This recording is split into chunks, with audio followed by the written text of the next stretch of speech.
حضرت میاں شیر محمد شرک پوری علیہ رحمہ فجر کی نماز کے بعد یہ ٹوٹیاں نہیں جس طرح ہوتی تو وہ چھوٹا سا برآمدہ تھا، تو برآمدے کے اوپر بیٹھ کے وظائف کرتے تھے اور پھر اشراق کی نماز تک وہاں بیٹھتے اور پھر تشریف لے جاتے۔ گرمی کی شدت تھی تو حضرت فرائض کی ادائیگی کے بعد وہاں چلے گئے، تو نمازیوں نے آپس سے مشورہ کیا کہ یار حضرت کو عرض کریں کہ بارش کے لیے دعا کی جائے۔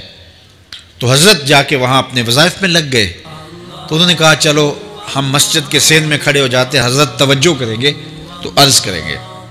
تو جتنے نمازی تھے وہ سارے صحن میں کھڑے ہو گئے اور برآمدے کے اوپر میاں صاحب وظائف میں لگے۔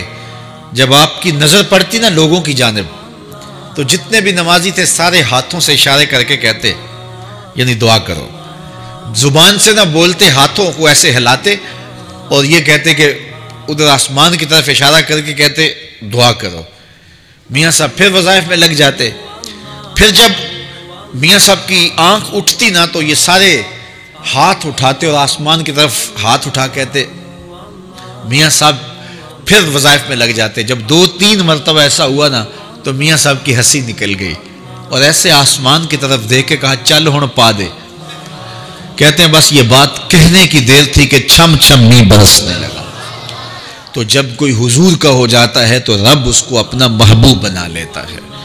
تو حضور کی محبت خدا کی محبوبیت کا ذریعہ ہے، اس لیے ہمیں حضور کا پیار اپنی روحوں میں موجزن کرنا ہے، حضور کی محبت اپنی روحوں میں اتارنی ہے، اور محبت اپنے تمام تر تقاضوں کے ساتھ جب روح پذیر ہوگی تو پھر ہمارا انداز زندگی بھی سنور جائے گا، ہماری آخرت بھی سنور جائے گی۔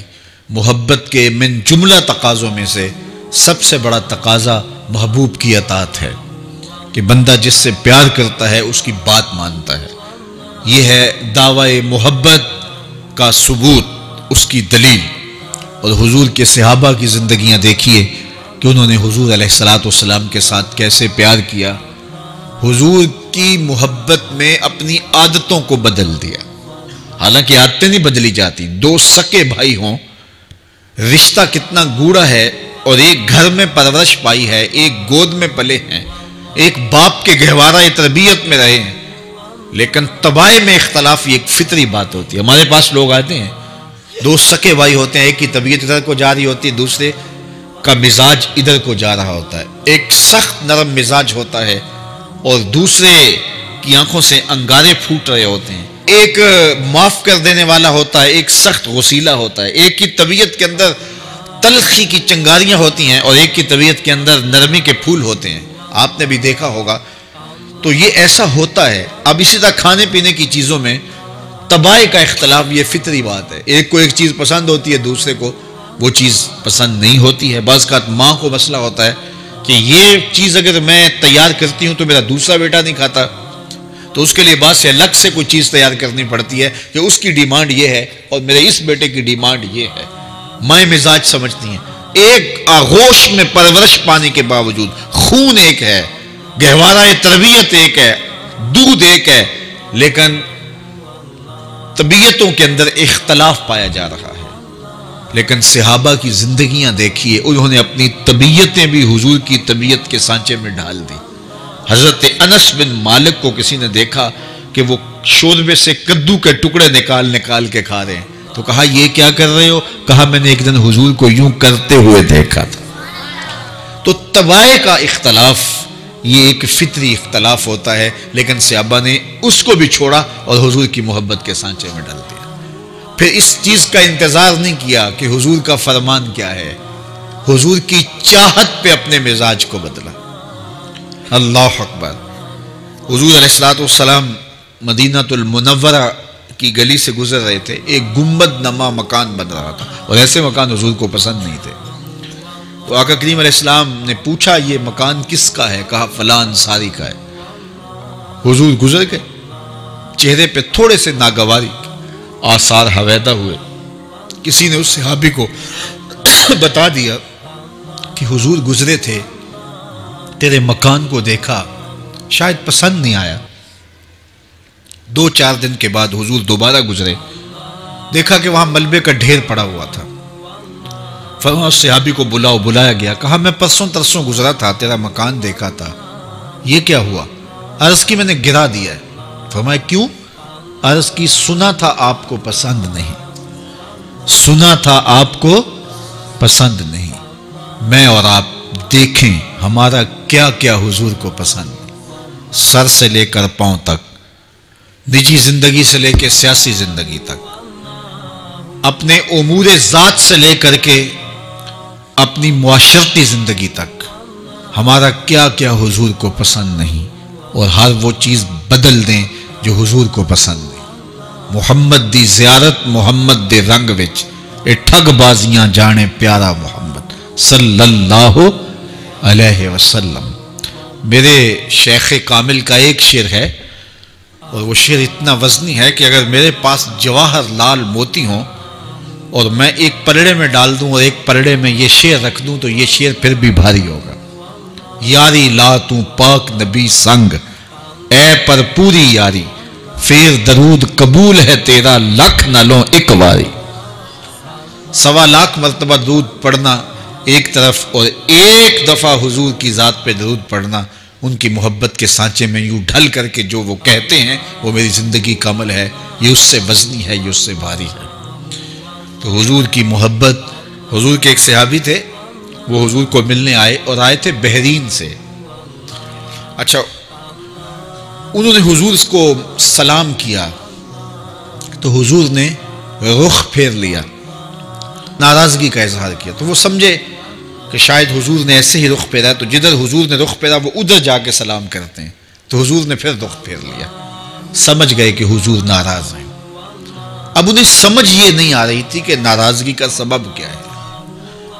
وہ اصحاب رسول سے پوچھنے لگے کہ حضور مجھ سے ناراض لگتے ہیں, آپ میں سے کوئی بتا سکتا ہے کہ حضور کیوں ناراض ہیں؟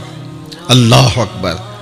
آج تو کوئی بڑا باپ ہو, مرشد ہو, استاد ہو, ناراض ہو جائے اور شاگرد کو ناراضگی کی وجہ معلوم نہ ہو تو وہ الٹا ناراض آگے سے ہو جاتا ہے کہ میں نے جرم کیوں کیا ہے کہ استاد کا مزاج بگڑ گیا ہے.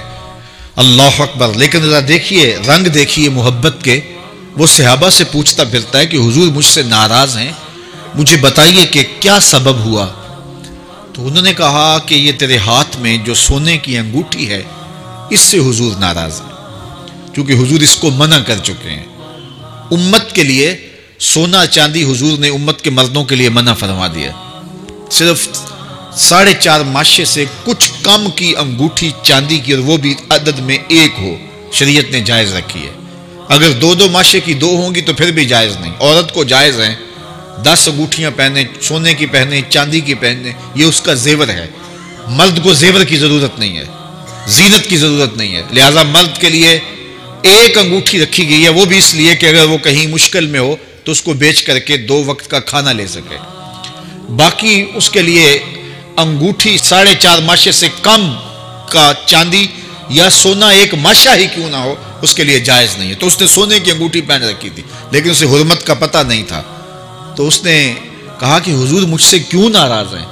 تو صحابہ نے کہا شاید یہ اس انگوٹھی کی وجہ سے ناراض ہیں.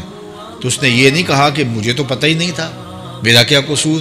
خیر, اس نے انگوٹھی اتار کے حضور کو پیش کرتے کہا حضور آپ اس وجہ سے ناراض ہیں؟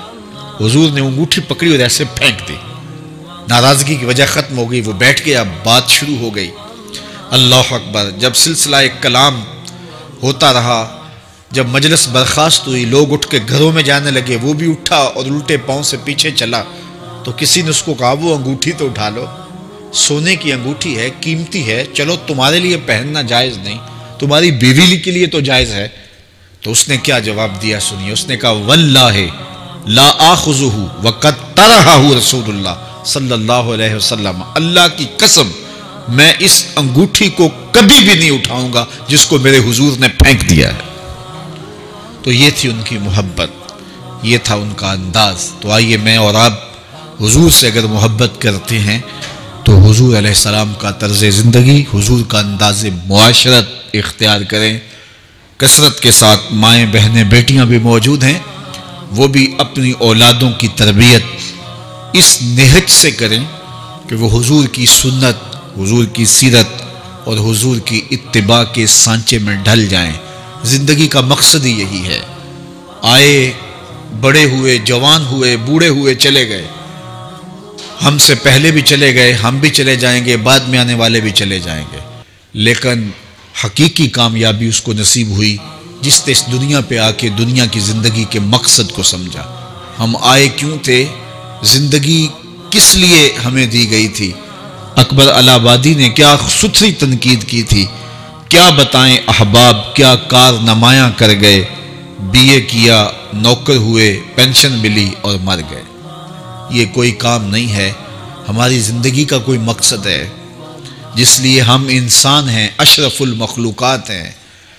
دیکھیے گدھا سارا دن بوجھ اٹھاتا ہے، اللہ اکبر۔ میرے اصحاب نے گدھے سے بھی ایک موازنہ کیا ہے کہ سارا دن جو ہے وہ بوجھ اٹھائے اور کام کرے، اور پھر مالک اس کو غذا بھی نہ دے، وہ جا کے روڑیوں سے اور باہر سے جا کے چر کے پھر آ کے کام مالک کا کرے، مالک اس کو دے بھی نہ، اور وہ باہر سے کھا کے آئے اور کام مالک کا کرے۔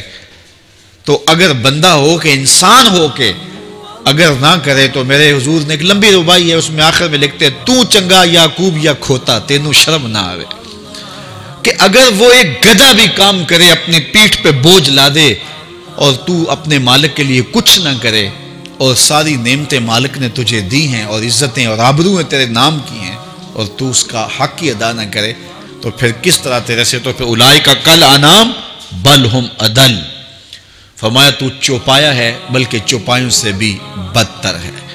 تو میں اور آپ اپنے آپ کو انسان ثابت کریں، آج موقع ہے۔ سے ثابت نے اجے حواس تیرے، سے ثابت نے اجے حواس تیرے، کر لے نیکیاں رج کے تو، اڑیا رب رسول کیوں پل بیٹھوں، آ رب رسول ول پج کے تو، آئی موت ایتھے رہسن کم تیرے، آئی موت ایتھے رہسن کم تیرے، نیکیاں کر لے بھج کے تو، کی آنکھ سن لوگ یعقوب تینوں، جب ٹر پیوں سر منہ کج کے تو۔ وہ وقت آئے گا جب تنیاں باندھ دی جائیں گی، جب دونوں جانب سے کفن باندھ دیا جائے گا، پھر پردہ ہٹا کے دیکھا جائے گا، پھر بند کر دیا جائے گا۔ وہ لمحے کتنے دردناک ہوں گے، وہ گھڑیاں کتنی دردناک ہوں گی۔ آج مجھے اور آپ کو اللہ نے موقع دیا ہے، تو آج حضور کی سیرت کو اپنانے کا، اپنی روحوں میں اتارنے کا عزم کر کے اس مجلس سے ہم روانہ ہوں۔